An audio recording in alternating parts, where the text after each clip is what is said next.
Welcome to the London Property Podcast. This is episode 30. We've just passed the stamp duty holiday as we're filming this, and we thought we'd give you guys just a taste for what's been happening on the run up to that, and how things are now in the first week of it expiring. So what have we found, guys? What have we been noticing in the market? I'll let you kick off. Yeah, obviously the 30th of June was a landmark date for many people. Solicitors, I think they're very relieved, and to be honest, we are as well, because it just created this kind of, really buoyancy in the market, and it was exciting, but of course there was a lot of stress and people running around and stuff. So I think it's a good thing that it's finally finished. We've had obviously a lot of completions and exchanges that happened prior to that. Obviously it's all about the completions. I do see activity levels actually dropping now, which is kind of coinciding with some of the research that we saw initially, which did kind of say, well, look, it's going to be a massive build-up of activity up until the 30th, and we talked about this I think in 2 or 3 podcasts ago, as soon as the extension was announced. But then as soon as the 30th of June kind of passes, we're going to see a dip in activity in terms of people going out and looking, transaction completing, and that is the cause of various factors. I think obviously, again, we keep referring to this, prime central London is probably not as affected as other core markets or outside of London, but I think also people have the freedom to do a lot more things now, and a lot of people didn't really have much to do during the lockdown. So a lot of activity was partly because of that. Of course, motivated buyers were buying, but I think now people also kind of are going out, they're doing staycations, there's a lot more freedom because the rules have been relaxed, and slowly people are able to go overseas as well. So I think that has an impact, people taking holidays. But yeah, again, mainly the lack of supply also causes this kind of dip, because the buyers that have been in the market for 6 to 3 months, they're not really seeing anything new come into the market. Exactly, and I think you'll find that lack of stock, if anything, is even worse than it was 3 months ago. Because anything that was good is kind of sold, completed, already exchanged. It is, in our case, in W9, like that's kind of the thing now we're seeing. We've got buyers that are still ready to transact regardless of what stamp duty they're paying, but we don't have the stock for them. So I think we said around about March time, didn't we, that there's a big impetus for people to bring their property to the market, and I think over the spring we saw a lot of people coming on. Spring's a busy time anyway, but just pre to the stamp duty, lots of people came on. A tidal wave of people have now exchanged contracts and they're done with the purchase. So we've almost kind of pinched a little bit of future transactions by bringing it all to the fore for that cut-off. So I think it's only natural. How are you finding it now? Is this giving you a void to pick up any good? I think from a development perspective, I think what's happened for us is, look, the stamp duty holiday probably wasn't the best timing for us, because it's just meant that loads of people have come into the market, tried to get a transaction done. Competitive for you guys. Exactly, made it super competitive. competitive. Had an experience with that, I remember. And also at the same time, like you said, it's really caused supply levels to kind of, drop. If you look on Rightmove or on the market or any of the main portals, you'll find that, usually you'll find, 100 properties a day being put on the market. Now it's like anywhere between like 10 to 15. It's a real big drop in terms of supply. But the demand, like you say, is still there. So, in terms of fundamentals looking forward, and looking at the stats and the studies, I think the property market, central London property market, is looking very, very positive going forward. And it's just from a development perspective, obviously it's harder to find deals when the supply is so low. Absolutely, and you've got so much competition. I agree. I think the fundamentals, we've always talked about the fundamentals being right. Even in 2020, we were talking about, because we had so many headline grabbing themes like 20% off in central London going down, especially when COVID hit. Everyone thought it was doomsday. I remember people in the YouTube comments just being like, oh, this is May, and it was obviously the complete opposite happened. And it's because the fundamentals are there. And I mean, I think the thing is, every time I speak to our investors, I always tell them, look, in terms of the fundamentals of the prime central London property market, if you just look at the Boris bounce period that we had at the beginning of 2020, you know, that was at the cusp of what we expected the property market to really start booming. Obviously, then we had the COVID impact, and now hopefully, you know, the vaccination program is going extremely well, and you know, slowly the relaxation of being in lockdowns coming through. So, I mean, for us, we're really expecting, you know, a really positive end to this year and a very, very positive 2022. I think 2022 is going to be really big. Yeah. This year, like for the first quarter of the financial year, has been excellent, and I think there probably will be a slowdown. But I don't think anybody needs to be worried about a you know, property market decline. Because the fundamentals are super strong. It's unlike 2008, whereas in 2008 it was a financial crisis. Even though the market might slow down over the next couple of months, the stress testing that are done on the lending, people are not in that much debt compared to where they were back in 2012. So even though we've seen in the news this huge property boom, it's very unlikely that there's going to be a bust due to the fundamentals, the shortage of supply, like what you just said. And also, and it's quite interesting, everywhere around the developed world, there seems to be a property boom. And I think that the fact that people have got the disposable income to look at reassessing their housing needs, and also for the fact that a lot of people have saved a lot of money, and I think that's a big backstop for what's going on. People are not overly in debt. Yes, there has been a kind of property boom in the first part of this year, and I think you were speaking before the podcast about this is going to be a year in two halves. The first half where you've got the run-up stamp duty, lots of transactions going through. The second half of the year, a bit later, is going to be probably when international travel comes back, like we spoke to each other a lot of times before. And that probably will start with the developed economies that have got good vaccination programs. Absolutely. You know, the US can already travel to and from Europe without having to be vaccinated or quarantined, so that's already open up. But corridors, Canada, Australia, I think Europe, everywhere that's got a decent vaccination program, I think it's getting to the point now that I think second half of the year we are going to start to see that really start to open I think up. for me, international travel is when you're really, you know, when that opens up is when the prime central London market will really, especially like, you know, where you used to be in W2. I think those areas are just crying out for international travel to come back. SW7, you know, W8, all those areas where they're very focused on international travel are so key. And not just that, I think we said this just before the podcast as well. You know, when you look at London as a pound per square foot compared to all the other, you know, major cities, Hong Kong, we're just about in the top 10 now. When we used to be in the top 3. So that's also, you know, a big factor. In addition to that, this is one thing that really causes, you know, a lot of, when I speak to investors, if you look at the pound per square foot in central London, and then you compare it to, say, you know, Richmond, compare it to, you know, just the outskirts. Before there was a huge disparity between the two. Now you're talking about a very little difference between the two, maybe like £200-300 per square. Like inversing the other way around. And now you know, it can't carry on like that. It has to be that the central London market is much more expensive.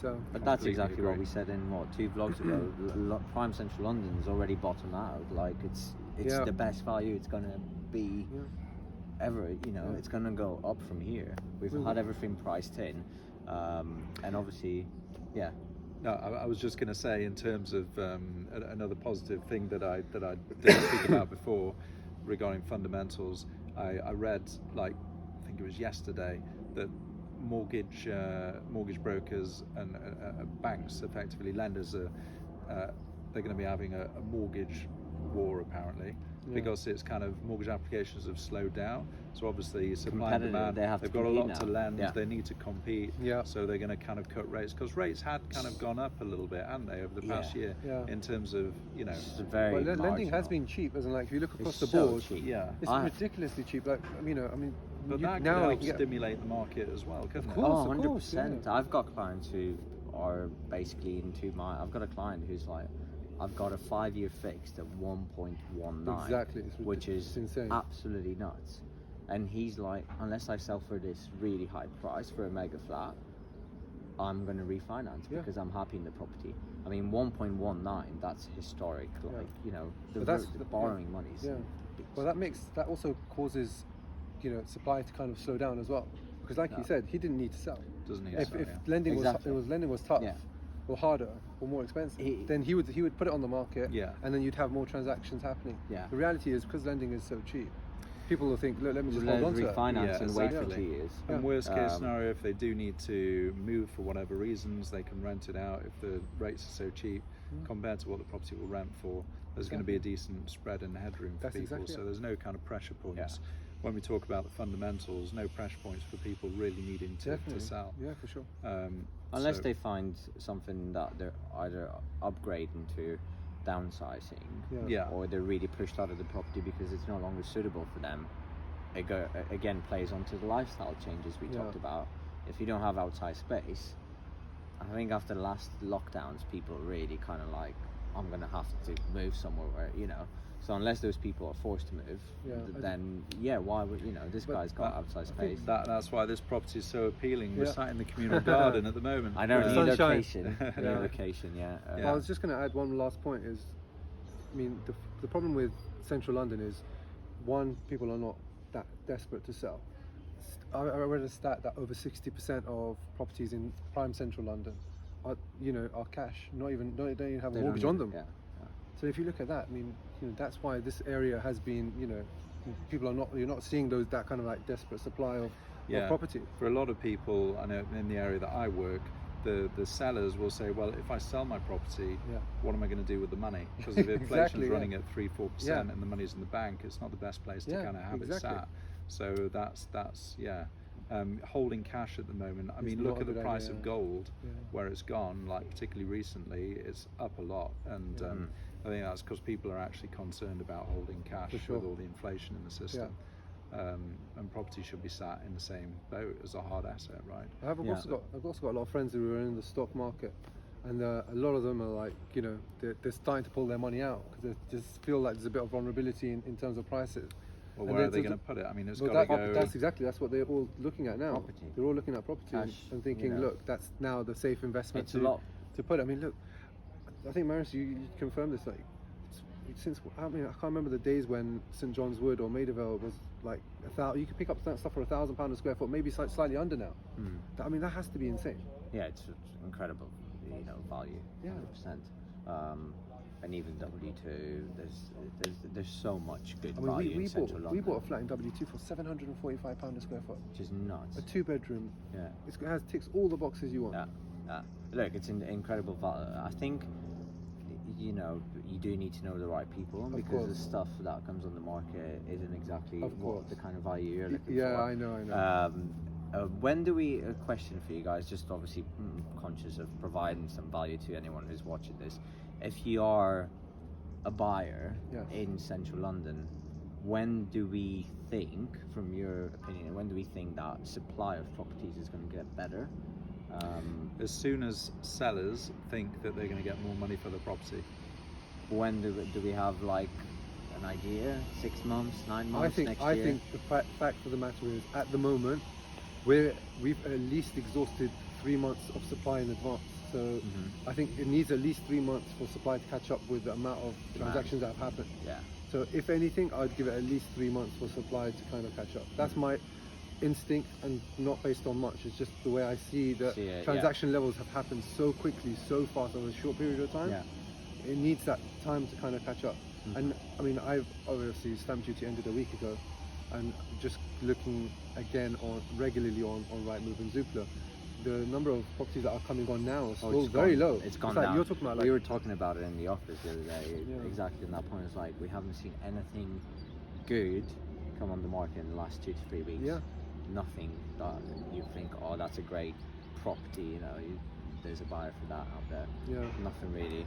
Some price reductions. I Didn't mean, you take on a really good property this week? oh yeah. His property. Which we were going to sell. There hasn't been a lot of stock. No, I know. And it's the conversation we're having with potential vendors, clients, and they're just happy to sit around, maybe come on in autumn when people are back from holiday, schools start again, So it's quite interesting because I would agree with you, probably 3 to 6 months where least, yeah. the supply will get a lot better. Yeah. So if you're a buyer, you'll have at least multiple options to pick from. Yes, but then you're going to be competing potentially, like With the I said, international with market. the international Hence market. why. So I think if you're a buyer, I think we should be out looking now. Yeah. But that's what the message is. When This there's is not what the we're com- saying. yeah, This is what the I'm saying to competition. buyer. Yeah. Think about it. Like if I have a property for you and I've been out with you, showing you 6, 7 properties, and you don't like you like 1 or 2 of them, but you're not really ready to pull the trigger.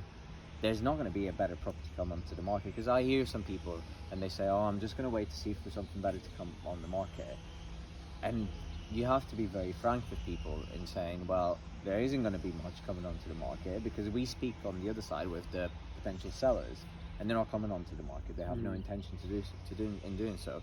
And if you're a buyer, if you find something that you could make, you can see yourself living in it and you can see yourself actually making it work, although it's not the perfect property, you know, because there isn't such thing as perfect property, then you need to like kind of get cracking out, because actually now everyone's distracted in a way. Everyone's going to restaurants. We've had the European football finals as well, and you know, people are doing other things. They're going to see family, friends. People are doing staycations. People are distracted. It's a good time because you're competing with less people. And if you find something that you think, you know what, it's not perfect, but I can make it work, it is probably better to pull the trigger now as a buyer than to wait those 3 to 6 months. Because like you do it now. A lot of the other buyers have already gone in, they've already bought, they've beat the stamp duty. Now there's this little void where the British buyers, a lot of them have moved already. International aren't quite here yet. There's a little window, a little gap, I think, over this summer. I think it's a perfect. For us, perfect as developers, I have to say, look, I completely agree with everything you guys are saying. Yeah. For us, we're always looking for distractions. Our best deals we usually find in when Christmas. people, Yes. When everyone's like busy partying and having a good time, And we usually find our best deals in Christmas. And I think this is also another one of those opportunities where everyone who's done a transaction has done it, and those who haven't done it are looking, oh, I wish I had done it. The reality is, if you haven't done it, you should get on with doing it now. Shouldn't really. Central London market is not one of those markets where you need to wait. You should just, if you're going to do it, just do it. the market doesn't wait for you. London is exactly the kind of point. beast that is just going to move on. Yeah. And you're either going to jump on the train or you get left at the station. It's that kind of market, you know. I mean, if you look at the stats, no names, but if you look at the stats, between now and the end of the year, we're looking at a 3% rise. Yeah. And next year, which is would be the biggest year of increases, will be a 7% rise. No. So, you know, the market is heading in a really good direction. I see it. I mean, I think the fundamentals are so strong. You know, everything looks so positive. Yeah. And obviously the unknown with COVID and the variants is something we can't factor in, but I mean, something that, you know, we just have to get on with our lives now. I think so. We're getting to that point now where we're just going to have to live with it. Yeah. And he's not just saying this, he's doing it. Yeah. Right? So he's not somebody who's just, he's actually in the market picking up several things all at the same time. Always active, buying stuff. Sure. So, exactly. I think that's kind of a key takeaway message. If you're a buyer, you need to do it now. As a seller, I mean, it is tricky because, you know, probably waiting for autumn, you are going to get better. So it's probably, if you haven't done it already, just hold kind of, you know. But equally, what we're doing at the moment, actually, again, it goes back to actually knowing the right people and speaking to the right people in the industry. A lot of the vendors that are kind of thinking, maybe I'll wait until autumn, then come to the market. What we're actually saying to them is, well, we still have buyers out there. Why don't we do something off-market, one-offs? So what we do is effectively we look at what buyers we have, we pitch it to them, you know, the property. Like, it doesn't go online or anything. We just present like draft brochure or whatever, and say, let's do a one-off viewing. And that usually sometimes actually works really good for the seller, because he's not actually putting the listing online. He's relying on us to bring in the buyer through the door. There's a lot of sellers out there like that at the moment. Yeah. And that's why that buyers should be encouraged, if they don't see anything on Rightmove that they like, just register anyway and pick up the phone and start speaking with people. And you'll come across things that we both got, the seller doesn't want them on the market for whatever reason, and they are there. Absolutely. I always say this to a lot of my investors anyway, but you know, appreciate how much an agent brings to the table.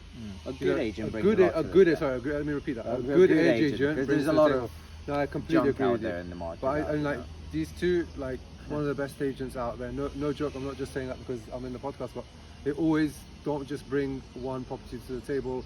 They'll give you an understanding of the market, an understanding of what's special about that particular property, why it's good value, why it has a potential. If it has any potential. We don't that's sell really good value things, No, I know, but obviously for me it tends to be good value stuff. But I mean, you do need to know the right people. And I really think sometimes not just staying far away from agents or not staying close to the right agent is not the right way to kind of position yourself. Because you want to secure those off-market, opportunities. And it is about, and I completely agree with you, there's a lot of not so great agents in the market, and you probably would want to stay away from them. But then if and this is one of the reasons why we're doing this podcast, to put our faces out there, to tell people what we do, to share with people, to give advice if we can, so then people can see that we're generally here to provide value for our sellers and our buyers. Exactly. And there's obviously people out there who don't do that, but if you have a relationship and a key contact that can provide you that one-off viewing on something that's not even hit the market, you could be in to buy your next property, and it's just about building those relationships, not discounting and thinking, there's nothing on Rightmove. Rightmove's not going to give you a good picture of what's on the market. I really laugh when people say, I've seen on Rightmove and it was just archives and it's sold for this price, and I'm like, that's not the sold price. Rightmove never shows the sold price. It shows the asking price that was on, and that's whatever. Frustration for me as well. It's not just you. And it's like, let's actually look at the land registry, and I'll tell you exactly what it's sold for. Because asking price or guide price is a completely different thing to what things actually sell. How many viewings would you say you do with one applicant? I tend to look. There's so many different types of people. I have to do at least 3 or 4. I want to show people, if you registered with me and you've registered about that property, I want to show you at least 3 to 4 other options that you might have not seen or you might not think that would work for you. But based on what I speak, it's all about me qualifying and asking the right questions. For sure. I have to show you, because I don't really want to show you just one, because I could show you something that you don't think it might work, and you walk into it and think, actually that's the right thing. So at least 3 to 4 viewings for each applicant. Look, I've been out with applicants, showing them 10, 15 properties. With a good agent, I think you can do that. You can, rest in their hands and their experience, tell them what you want. Definitely. And take you to the right stuff. So many people do try to register with an agent, and then it's like me going to the barber shop and then sitting down in the hot seat and then taking the scissors out there and trying to cut my own hair. Obviously, in that sense, I'm an agent, so I could do a decent job. But you're not going to be a professional, are you? If you've got a good agent, they'll kind of know. They'll qualify and know what. I think that's what it is. He'll qualify. I mean, look, I'm sure the 5 or 10 that you show, they won't be too far away in terms of spectrum. They'll be very narrow in terms of what he's chosen. 100%. And that's key. That's the real value of having a really good agent on board. Is that knowledge and know-how of being able to qualify that applicant to what he's looking for. You have to listen to what people need and want, but also be in a position to actually advise and educate. A lot of people think they know what they want, but they don't know what they need, and it takes your intuition and ability to listen to find out, to extract that information. Sometimes they don't know what they want until they to see take them it, to something and take them to that property that they would have never thought about on their own, and then they can think, this is exactly what this works a lot better than what I thought I liked. And a lot of the good agents do that. There's obviously agents who are just dragging people. Hopefully, it's not 50% over their budget, Marius. No, come on, we're not. You can't. What's the point? I'm joking. But you do have to. So on average, 3 to 4 viewings. An interesting stat which I wanted to bring in terms of how activity levels compare to before the stamp duty. So before April, we were doing 65 to 85 viewings per week between 2 people. Now that's quite a lot of viewings, right? In a week. So Friday to Friday basically. No, Friday till Thursday. Yeah. That's how we calculate it. Now we're doing around 30, 35. Wow. So that gives you an idea of much how of much the- people are out and who wants to come and view. Mm. That's just viewing numbers, okay? So we're doing around 65 to 85 when it was crazy, March, April. And then in the last But that last was week, crazy. I mean, you were working until 9, half Yeah. 9 at night. it was insane. So that's not really that normal. It wasn't that normal, yeah. Yeah. But like this week, we've done 35, which is Yeah. actually quite good, considering But it's a week after the yeah. stamp duty. So again, what we're finding is, I think the last 2 weeks before the 30th, a lot of people were like, I've missed the boat, whatever, I'll just hold off, da-da-da. I think now the good buyers are coming out again, they're creeping out. Yeah. I've started to notice that, you know, Yeah. people inquiring if it changes on a weekly basis Yeah. anyway. Yeah. But yeah, it's quite interesting. So I think, to summarize, guys, will we say it is going to be a year in two halves? I think we've had incredible Q1 and Q2, and obviously the stamp duty thing, yes, it hasn't made a huge impact in central London. I think we're going to see kind of decline in activity, a slowdown, so to speak, Yeah. in the next I think just two sorry, months. Marius, you mean Yeah. it hasn't been the impact of the stamp duty hasn't been in terms of prices, Yeah. but it has definitely been in terms of transaction levels. I mean, Yeah, definitely- 100%. sorry. It has motivated people. Yeah, yeah. No, there's no doubt about it. Yeah. But I think lifestyle's probably the bigger, Yeah. and you put those two together, and of course you have For the sure, crazy for sure. months of March and April. Yeah. I think it'll be quiet for the next 2 to 3 months. Yeah. Autumn will pick up again, Sure. and I think it will be strong. Fundamentals are still strong, and towards the back end of the year, it should be busy with international travel. So, Yeah. given a window of opportunity Yeah. and a bit of a break for us over the next kind of couple Get of our weeks. ducks in a row for the really Yeah. busy autumn that we're excited to have. Yeah. For us developers, hopefully it'll be like And, a little bit of a lull, you know, in terms of being able to pick up good deals now. You know, Yeah. Yeah. now that everyone's gone off and bought the Distracted. properties and distracted with And the then- euros and yeah. everything else. About to Hopefully break be a up good for time. the summer holidays and stuff Exactly. shortly. Yeah. Yeah. So I think that will be the summary. It'll be interesting to see, obviously, the next podcast and vlog we will do. I'm sure we'll again take the pulse of the central London property market and update you on that. But yeah, this is kind of the conclusion of vlog 30. Stay tuned. Oh. And yeah, I hope you like our new noisy location.